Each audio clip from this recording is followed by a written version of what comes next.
పెట్టారు. ఇప్పుడు అందు వచ్చిన ప్రతి అవకాశాన్ని వాడుకుంటాయి కదా రాజకీయ పార్టీలు. ప్రస్తుతం పాలిటిక్స్ ఇస్ లైక్ దట్. అంటే అందుకని దీని వెనకాల తమిళనాడు ఎలక్షను ఓకే టార్గెట్ చేసి ఈ భావజాలం మీద దాడి చేయటము, అలాగే హిందూ మతం మీద అందరూ దాడి చేస్తున్నారు కాబట్టి హిందూ మతాన్ని ప్రొటెక్ట్ చేసుకోవాల్సిన అవసరం ఉంది.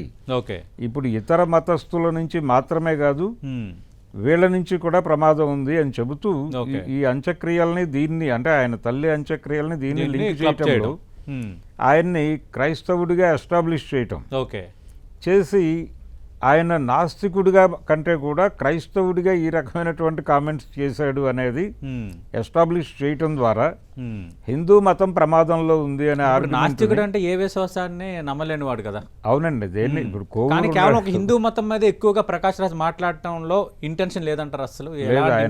ఆయన అన్ని మతాల మీద అంటే ఇక్కడ జరుగుతున్న ప్రధానమైన మతం ఇదే కాబట్టి దీని మీద నడుస్తోంది. ఇప్పటికీ మెజారిటీ మతం ఈ దేశంలో హిందూ మతమే. అవును, నో డౌట్. ఇది దీనిలో ఒక ఆర్గ్యుమెంట్ ఉంది. ఈ దేశం భారతదేశం అనేటువంటిది 1000 సంవత్సరాల పైన ముస్లిం రూలర్స్ కింద ఉంది. అలాగే 200 సంవత్సరాలు అది ఇంగ్లీష్ పాలనలో ఉంది. మరి దాదాపు 1300 సంవత్సరాలు హిందూ పాలనలో లేదు ఇది.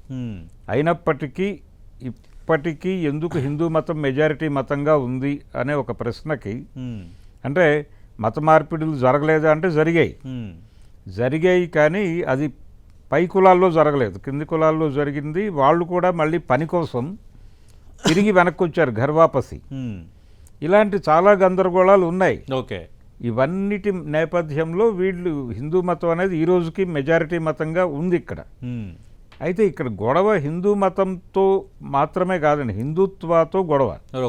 ప్రతిదీ వీళ్ళు బూచిని చూపిస్తున్నారు, ప్రతి చిన్న విషయాన్ని హైలైట్ చేసి గొడవకు దిగుతున్నారు, కవ్వించే పరిస్థితికి వెళ్తున్నారు.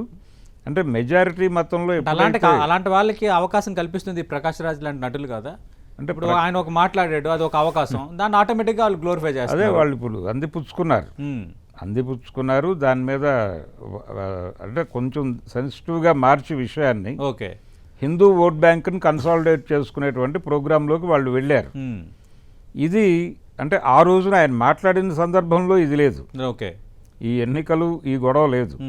అంటే హిందుత్వ అనేది దేన్నైనా వాడటానికి ప్రయత్నం చేస్తుంది అనటానికి ఉదాహరణగా నేను ప్రకాష్ రాజుని ఇప్పుడు పట్టుకురావటం అనే అంశాన్ని చూస్తున్నానండి. అంటే మీరు అన్నట్టు ఎలక్షన్ టైం కాబట్టి మీరు దేన్నైనా వాడుకుంటారు. అలాంటి అవకాశం మనకి ఇది అడ్వాంటేజ్ అవుతుంది అన్నప్పుడు ఖచ్చితంగా వాడుకునే పరిస్థితి ఉంది. మరి రేపు పొద్దున్న మాట్లాడే విషయంలో ఆచితూచి మాట్లాడతాడా, లేదంటే మళ్ళీ ఈ విధంగా కొంచెం రెచ్చగొట్టే ధోరణిలో కానీ, లేదంటే ఈ విధంగా మాట్లాడితే అది ఒక ఇష్యూ అయ్యేటట్టుగా మాట్లాడతాడా చూద్దాం సార్. రైట్. మనం చూసాం ప్రకాష్ రాజ్ వ్యాఖ్యలపై కొంత దుమారం రేగుతోంది. నాగబాబు కూడా ట్వీట్ చేయటం, అలాగే అటు రామభక్తులు బీజేపీ నేతలు మాట్లాడుతుండడం, ఫిర్యాదు చేయటం, కేసు నమోదైన నేపథ్యంలో ఇప్పుడు ఏం జరగబోతుంది అనేది ఆసక్తికరం. అంటే కోట్లాది మంది మనోభావాలను ప్రకాష్ రాజ్ పదే దెబ్బతీస్తున్నారు అనేది కొందరు వాదిస్తున్న అంశం. రెండో వైపు అటు రామాయణంకి సంబంధించి అలాగే రావణాసురుడిని గ్లోరిఫై చేసే విషయంలో రావణాసుర వర్సెస్ రావణ బ్రహ్మ అన్న ఒక కాంటెక్స్ట్ కూడా ఉంది. దీనిపైన సినిమాలు కూడా వచ్చాయి. గతంలో సీనియర్ నటుడు ఎన్టీ రామారావు రావణాసుని గ్లోరిఫై చేసేటట్టుగా సినిమాల్లో పాత్ర చిత్రణలు చేశారు అన్నది సీనియర్ జర్నలిస్ట్ భరద్వాజ్ గారు చెప్తున్నారు. ఏదేమైనా ఒక అండ్రెస్ట్కి క్రియేట్ చేసే వాతావరణానికి అవకాశం కల్పించే కామెంట్స్ని ఎవరూ యాక్సెప్ట్ చేయకూడదు. ప్రస్తుతం ఉన్న సెన్సిటివిటీస్ దృష్ట్యా ఇలాంటి కామెంట్స్ చేయటము, దీంతో మళ్ళీ కొంత రెస్పాండ్ అవ్వటము, అది ఒక డివిజన్కి ఒక అండ్రెస్ట్కి దారితీసే వాతావరణం రాకూడదని మనం కోరుకుందాం.